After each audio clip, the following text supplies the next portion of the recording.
Hay una escalera que quiero mencionarles antes de que darle paso al doctor. ¿Cuál es la fórmula de presión arterial? Gasto cardíaco por Gasto cardíaco por resistencia vascular periférica. Por dos factores, la multiplicación de dos productos en este caso, o de dos factores, me va a dar un producto que es el producto de la presión arterial. Hay moduladores de la resistencia vascular periférica, hay moduladores del gasto cardíaco. ¿Cuál es la fórmula de gasto cardíaco? volumen sistólico. Sistólico, entonces jala una flechita hacia abajo. Volumen sistólico por Volumen. frecuencia cardíaca. ¿Cómo se regula la frecuencia cardíaca? ¿Cómo se regula el volumen sistólico? ¿Cuál es la fórmula del volumen sistólico? Volumen telediastólico menos. La diferencia entre telediastólico con telesistólico. menos el telesistólico. Entonces, si te das cuenta que algo repercute a nivel telediastólico o algo repercute a nivel telesistólico, todo repercute hacia arriba, porque es una escalera. ¿Okay? El volumen Entonces, sistólico. fórmula de presión arterial, fórmula en este caso de gasto cardíaco, fórmula de volumen sistólico y en este caso, a partir de allí ya sale, ¿qué cosa? La fracción de eyección. ¿Cuál es la fórmula de fracción de eyección? La fracción de volumen sistólico. El volumen sistólico sobre el volumen telediastólico. ¿El volumen sistólico es igual a qué? Volumen telediastólico menos telesistólico sobre el telediastólico. Ajá. Todas esas fórmulas que les acabo de decir está preguntado a través de la famosa curva presión-volumen. Lo tienen ahí en su libro. Entonces, los sucesos fisiológicos, por ejemplo, el aumento de precarga repercute en la curva presión-volumen. El aumento de la postcarga, por ejemplo, hipertensión arterial o estenosis aórtica, repercute en la curva presión-volumen. Aumento en la contractilidad repercute en la curva presión-volumen. ¿Cómo se llaman esos tres determinantes? Determinantes del gasto cardíaco. Precarga, postcarga y contractibilidad. Todos los procesos fisiológicos, fisiopatológicos y farmacológicos tienen una repercusión en esos tres determinantes. Te recomiendo que lo leas. La otra semana todavía no se examen, ¿cierto? El 8. Ahí la otra semana vamos a ver un montón de ejercicios, pero para que podamos entender mejor, por favor, ven leyendo. ¿Ok? Porque vas a dibujar. Te vamos a hacer dibujar la curva presión-volumen. ¿Ok? Por lo menos ven viniendo ya, memorizando la curva presión-volumen. No es tan difícil. ¿Ok? Ay, muchachos.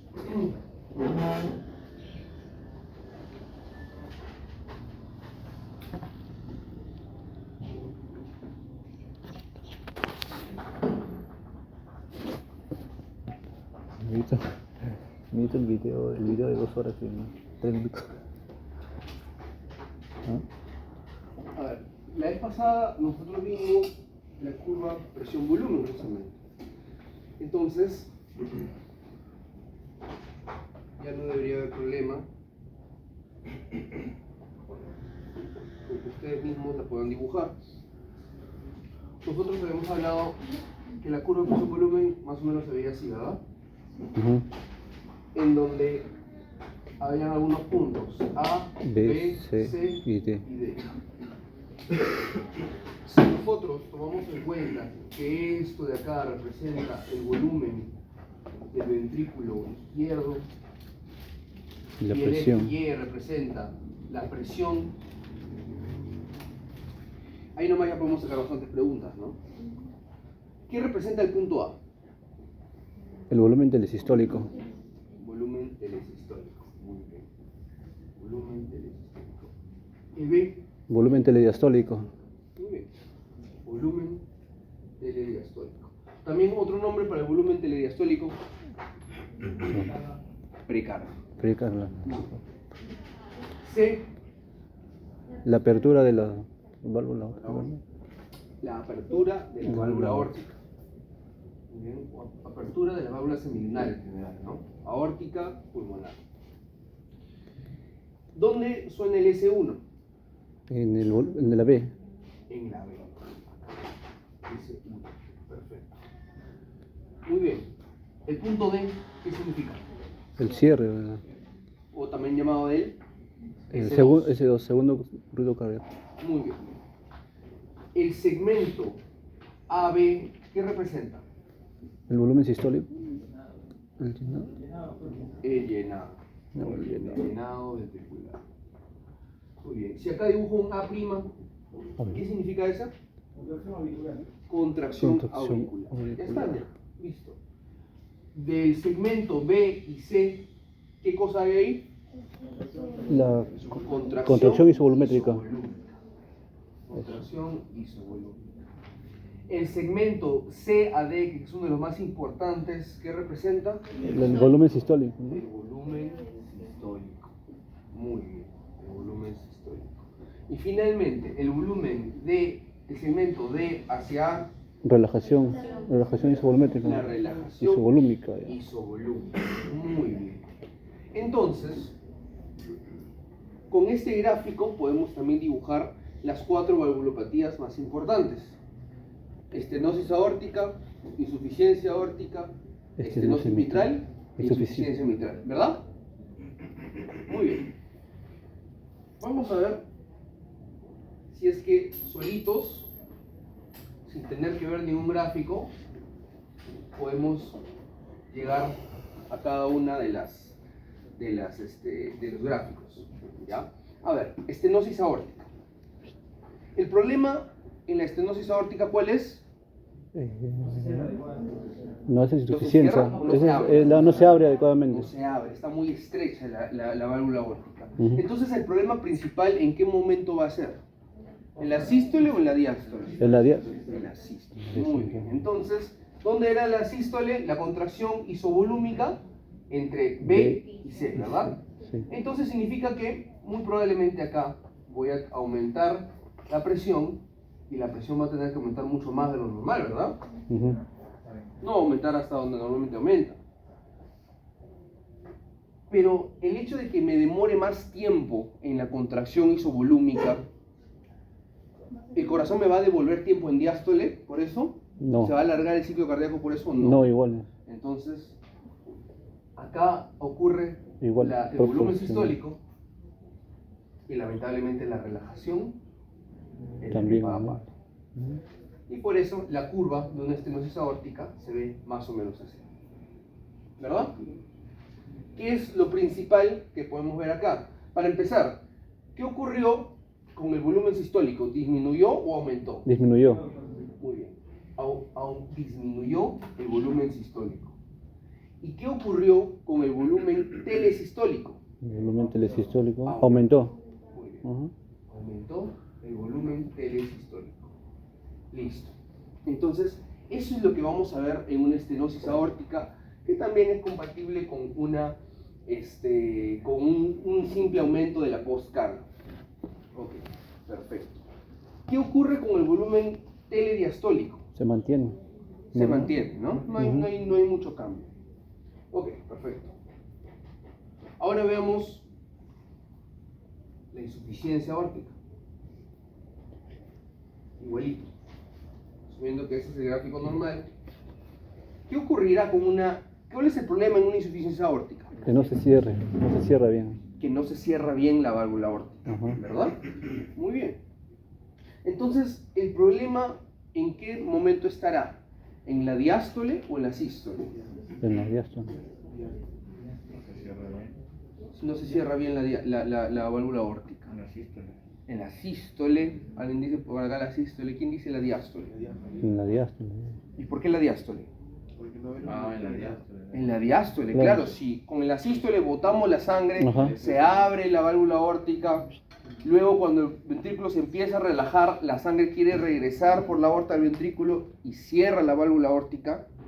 El problema es en la diástole, ¿correcto? Cuando el ventrículo se está relajando. Pero esta válvula, en vez de cerrarse así, ¡chac!, lo que pasa esto. Y la sangre regresa al ventrículo. Un Esa es reflujo una retrógrado. insuficiencia aórtica. Entonces el problema va a estar en la diástole. ¿En qué punto de acá, A, B, C o D, vuelve a iniciar la diástole? En la B, ¿no? En la D, pues, ¿no? Acá. Ujú. En donde ocurre el famoso S2, el cierre de la válvula aórtica. Entonces, significa que si es que la válvula aórtica estuviera cerrada, ¿qué ocurriría? La presión del ventrículo izquierdo solo bajaría, ¿correcto? Bajaría, ¿verdad? Sin llenarse de volumen. Porque evidentemente no hay sangre que está volviendo. Pero en una insuficiencia aórtica, la presión baja, pero el ventrículo se está llenando. Está aumentando su volumen. ¿Por qué? Porque la válvula está abierta y por ende está permitiendo la sangre que baje de la aorta al ventrículo. Es por eso que dicen que en una insuficiencia aórtica no tenemos una fase de relajación isovolúmica verdadera. ¿Tiene sentido? Porque nos estamos relajando en la fase isovolúmica supuestamente, pero no es isovolúmica, porque el volumen está aumentando. Acuérdense del volumen del ventrículo izquierdo.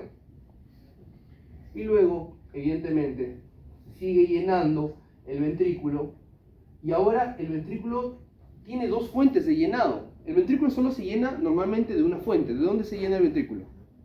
De la aurícula izquierda, ¿verdad? Pero ese ventrículo se llena no solamente de la aurícula izquierda, también se llena de la aorta, porque la sangre está regresando. Entonces, ¿tendrá más volumen o no tendrá más volumen? Sí. Muy bien. Por ende, cuando haga su fase de contracción isovolúmica y luego haga su fase de eyección, ¿qué pasa? Uno, con el volumen telediastólico. Aumenta. ¿Por qué? Porque el ventrículo tiene dos fuentes de llenado. La aurícula izquierda y la aorta. Y por ende, como tiene más volumen, evidentemente va a tener más volumen sistólico. Tiene mayor volumen telediastólico. Y también tendrá mayor volumen telesistólico. Volumen telesistólico. Ya está. Si ustedes solitos piensan en el gráfico, pueden deducirlo. He puesto esta imagen nada más porque tenía la parte en blanco ahí. Pero es eso. ¿Ya? Acá lamentablemente no figura ¿cómo se llama? La insuficiencia aórtica, pero la pueden ver en el first aid, está ahí. Se ve muy parecido a esto. Perfecto. ¿Alguna duda hasta ahí? Muy bien. Ahora, veamos. Igualito. ¿Cuál nos falta? Estenosis mitral. ¿Cuál es el problema con la estenosis mitral? La válvula mitral está calcificada o está estenótica. Está rígida. Por ende, no se puede abrir, ¿verdad? Cuando la aurícula quiera mandar la sangre de la aurícula al ventrículo. ¿En qué momento se abre la válvula aurículo-ventricular? En la relajación. En la diástole tardía. Hemos hablado en la diástole tardía. Ok. Muy bien. Entonces, el problema acá va a ser en la estenosis mitral.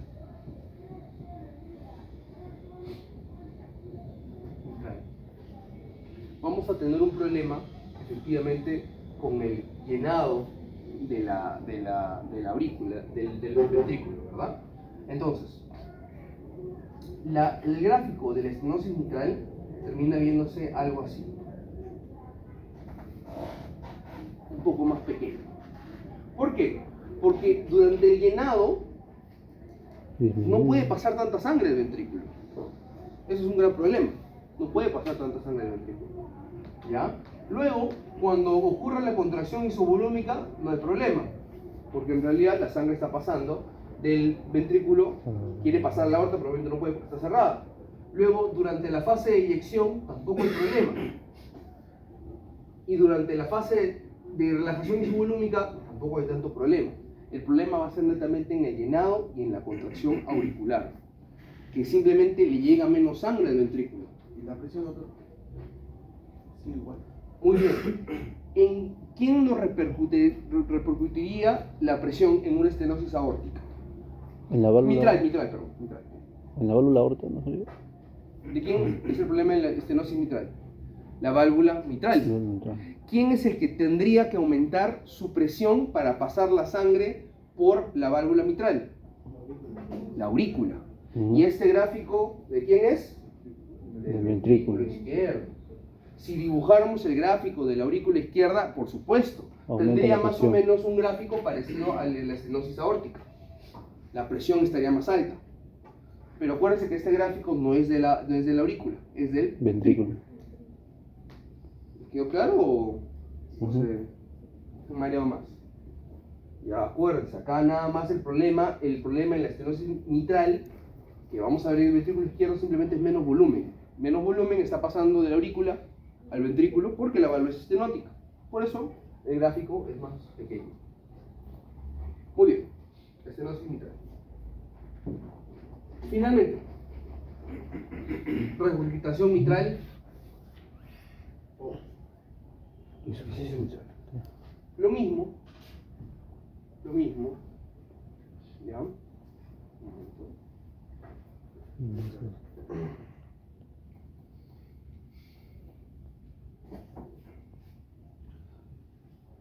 La insuficiencia mitral tiene una forma como de jabón. Se ve así. Más o menos. ¿Cuál es el problema en la insuficiencia mitral? ¿De dónde a dónde está saliendo la sangre? Del ventrículo a la aurícula, pues, ¿no? No se Del cierra bien. ventrículo a la aurícula. Muy bien. Entonces, ¿la insuficiencia mitral será un problema diastólico o sistólico? Sistólico, por supuesto. Entonces, en cuanto al llenado, no vamos a tener tanto problema. Muy bien. Luego, cuando el ventrículo se empieza a contraer, ¿qué va a pasar? La sangre va a ir a dos lugares. Va a ir hacia la aorta y va a regresar al Aurícula. Muy bien, entonces acá vemos cómo la presión llega. Muy bien, aumenta la presión, va aumentando el volumen.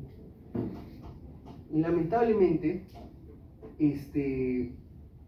cuando haga su fase de eyección, vamos a tener esto, va a botar más volumen, ¿verdad? Va a botar más volumen. Y luego en la relajación, cuando el ventrículo se empiece a relajar, ¿qué va a pasar?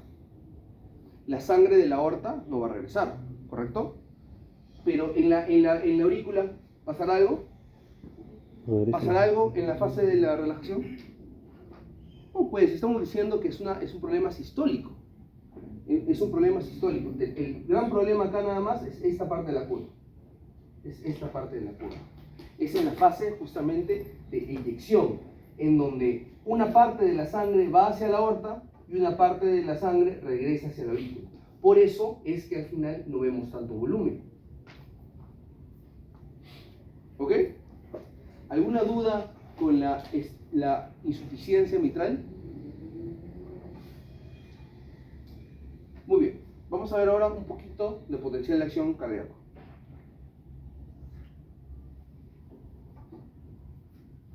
A ver, este de acá es el potencial de acción ventricular o de marcapasos. Ventricular, muy bien. ¿Qué significa un potencial? Rápido, muchachos, que nos acabe el tiempo. ¿Qué es un potencial? Salida, entrada de iones, ¿no? Aumento. Aumento, dicen por ahí, disminución. Ingreso, salida. Un potencial, sin tener que meternos a mucha física de electricidad, es básicamente un voltaje. Entonces, simplemente para que lo recuerden, cuando ustedes hablen del potencial de membrana en reposo, simplemente acuérdense el voltaje en el que la célula está en reposo. Cuando digan potencial de acción, simplemente significa aquel voltaje en el que la célula hace alguna acción. ¿Cuáles son las dos acciones que hace la célula? O se contrae o libera neurotransmisores. Esas dos cosas, nada más. Muy bien. Entonces, normalmente, por ejemplo, acá estamos hablando del músculo ventricular. Se dice que tiene un potencial de membrana en reposo de menos 85 milivoltios. Algunos otros autores por ahí dicen menos 90 milivoltios. ¿Qué significa eso? Que su voltaje, cuando no está haciendo absolutamente nada, cuando está en reposo, es menos 85 milivoltios. Muy bien. Luego el nodo sinusal estimula al músculo ventricular y genera una fase que se llama despolarización. ¿verdad? ¿Alguien sabe por qué se llama despolarización? ¿Se han preguntado eso alguna vez? Por el cambio de los polos negativos a positivos. Muy bien, efectivamente, porque normalmente nosotros ¿qué decimos? Que la célula es positiva o negativa. Y el Negativo. extracelular Positivo. muy bien, entonces hay dos polos. Si es que yo a la célula la vuelvo positiva, ya no hay dos polos. Por eso se llama despolarización. Muy bien. Entonces, cuando está en reposo, menos 85 milivoltios. O menos 90 milivoltios, depende del autor. Luego, empezamos la fase 0, la fase de despolarización. ¿Qué cosa se abre ahí? Los Canales de sodio y voltaje potente- dependientes. Muy bien. Que tienen, se ven así más o menos, ¿verdad? Tienen una compuerta de apertura y tienen una pelotita que se llama la compuerta de inactivación. ¿Qué ocurre? Abrimos estos canales de sodio y voltaje dependientes, ingresa sodio a la célula. Si es que ingresa el sodio a la célula, el sodio positivo, por ende la célula será Positivo. positiva, muy bien. Esto aumenta el voltaje de la célula, lo lleva más o menos a más 30 milivoltios. Algunos dicen más 40, otros dicen más 25, pero por ahí va más o menos. Cuando termina la fase 0 y comienza la fase 1, ¿qué es lo que hace qué es lo que genera ese cambio de la fase 0 a la fase 1? Que los canales de sodio Se cierra. se cierran, ¿verdad? Y ya Jalados todos, no se cierran. Tampoco se abren. Pasan. Nada, calcio no. De lo que el canal de sodio está así, está cerrado. Luego el canal de sodio, ahí, está abierto. Acá, así está en la fase 0. Luego lo que pasa es esto. Va a seguir abierto, pero esa pelota, que parece como esas cadenas que tienen los presos, esas cadenas de los pies que van a una pelota pesada, nada hacia adelante, nada hacia arriba. Y tapa el canal. Tapa el canal. ¿Ok? ¿Por qué? Fácil. Porque esta pelota de aminoácidos tiene carga positiva.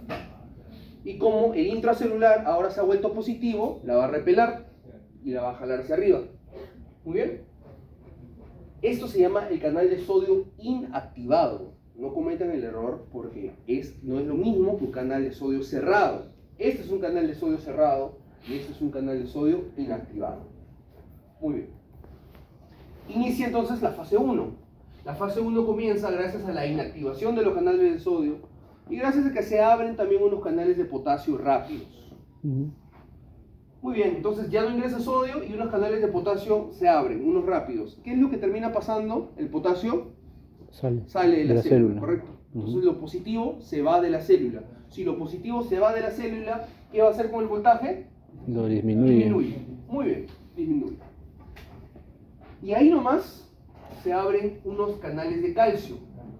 Voltaje El dependiente. calcio ingresa ahora a la célula, ¿verdad? Ingresa a la célula. Y como el calcio es positivo, debería de aumentar el voltaje, ¿verdad? Debería de pasar eso. Subir. Pero no pasa eso. ¿Por qué? Lo baja. Porque a la vez también está saliendo potasio. Para que se haga una idea, el calcio está ingresando y el potasio está saliendo. Uno diría, oye, debería de despolarizarse porque el calcio tiene doble carga positiva y el potasio solo tiene una carga positiva. Pensando, dos cargas positivas están entrando y una carga positiva se está yendo. ¿Qué termina pasando? ¿No debería de haber una carga positiva neta? Sí, pero no. pero para que se den cuenta del poder que tiene el potasio, ¿qué tanto potasio hay en la célula? Yo siempre les digo, la célula es una bolsa con agua con potasio.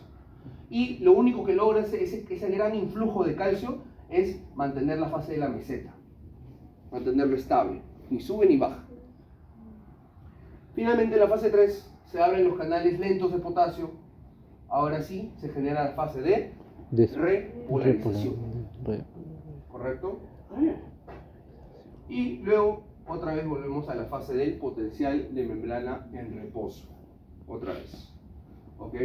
Acuérdense también, muchachos, que cuando nosotros medimos la electricidad, nosotros vemos los potenciales de las células. Una célula puede tener menos 90 milivoltios. Menos 90 milivoltios. una célula puede tener menos 60 milivoltios, menos 10 milivoltios. Yo puedo caminar menos 5 kilómetros. No. Yo puedo medir menos 2 metros de altura. No. ¿Qué significa esto? Bueno, ya para esto es para que sepan. Cuando los científicos miden esto, lo que hacen es agarran un recipiente, lo llenan de agua y acá tienen a la célula. Ponen un electrodo en la célula y ponen un electrodo en el agua. Y dicen, el voltaje que tenga el agua, no me interesa cuál sea, le voy a decir 0. Y dicen, ah, mira, la célula tiene menos 90 cargas en comparación al agua de 0. Por eso todo lo medimos como menos 90, menos 85. Eso no es que realmente tenga una carga negativa. ¿Ya? Muy bien. Vamos con la pregunta. A ver, doctor.